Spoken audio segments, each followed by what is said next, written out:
আসসালামু আলাইকুম, স্বাগত তাসিন টিউটোরিয়ালসে। আজকে আমরা দেখব কিভাবে মাইক্রোসফট ওয়ার্ডের রুট ওভার লিখতে হয়। তার পূর্বে আপনি যদি এখন আমাদের চ্যানেলটিকে সাবস্ক্রাইব করে না থাকেন তাহলে অবশ্যই সাবস্ক্রাইব করবেন, আর যদি কোনো কিছু জানার থাকে তাহলে অবশ্যই কমেন্ট করে জানাবেন, পরামর্শ দেবেন। চলুন তাহলে শুরু করি। আমরা রুট ওভার লিখতে পারি দুইটা উপায়ে। দেখুন, প্রথমে হচ্ছে আপনি এই ইনসার্ট ট্যাবে গিয়ে ইনসার্ট ট্যাবের ভিতরে ইকুয়েশন কমান্ড থেকে আপনি রুট ওভারটা লিখতে পারেন। এই যে এখানে ফ্র্যাকশন আছে, স্ক্রিপ্ট আছে, রেডিক্যাল, এখান থেকে রুট ওভারটা লিখতে পারেন। এখন এখানে আপনি দিলেন 3, হ্যাঁ ওকে, এই যে রুট ওভার হয়ে গেল। এটা একটা। আর আমরা গত একটি ভিডিওতে আমরা দেখেছিলাম যে আমরা কোড করে যেই ভগ্নাংশ লিখেছিলাম সেরকম একটা এই কোড করে ভগ্নাংশ লিখব। এইটার জন্য আমি নর্মালি কোড করে লিখি। এইটার জন্য আপনি অবশ্যই কন্ট্রোল প্রেস করে ধরে রেখে F9 প্রেস করবেন। এই যে এই সেকশনটা চলে আসলো।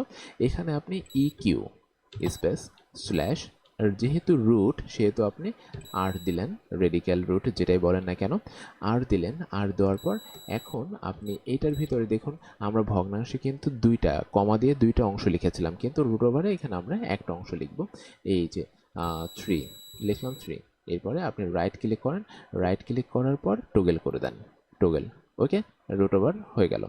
আচ্ছা, এখন মাঝে মাঝে দেখবেন আমি এটা লিখি, লেখার পর তারপর দেখবেন যে এই রুট ওভারের এই উপরে কিন্তু কোনো একটা ঘাত থেকে থাকে, যেরকম 2 থাকে, 3 থাকে, হ্যাঁ, কিউবিক রুট, স্কোয়ার রুটের জন্য থেকে থাকে।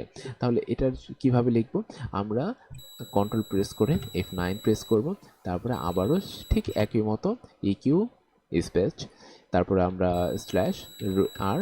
এখন আমরা যেটা চাচ্ছি যে এই উপরে একটা সংখ্যা থাকতে, আমরা চাচ্ছি ওখানে 5 থাকবে। এই যে 5 দিলাম, কমা, রুটের ভিতরে যে থাকবে এখন তাকে দিলাম 3।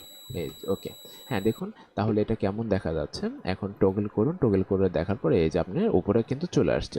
এখন প্রশ্নটা হচ্ছে যে এটা দেখতে একটু কেমন যেন লাগে যে একটু বড় বড়, এই যে এটার সমান হয়ে গেছে, কিন্তু নর্মালি কিন্তু আমাদের গণিত বই অথবা প্রশ্নে কিন্তু এরকম থাকে না। তার জন্য এখানে আমি যে কাজটা করি পার্সোনালি সেটা হচ্ছে এই ফন্টটাকে একটু ছোট করে দেই। আমি ফন্ট ছোট করছি, কন্ট্রোল, তারপরে সেকেন্ড ব্র্যাকেটের ওপেনটা দিয়ে, হ্যাঁ কন্ট্রোল, এই যে এই ফন্টটাকে আমি পরিমাণ মতো ছোট করে নিলাম। হ্যাঁ, এখন আবার টগল করুন, টগল করার পর দেখুন এখন কিন্তু একটু মানানসই লাগতেছে, তাই না? যে উপরেরটা ছোট, নিচেরটা একটু বড় আছে। আপনি এইভাবে এটাকে করতে পারেন। তাহলে আজকে এই পর্যন্ত, দেখা হচ্ছে পরবর্তী কোনো টপিক নিয়ে নতুন কোনো ভিডিওতে। ততক্ষণ পর্যন্ত ভালো থাকবেন। আল্লাহ হাফেজ।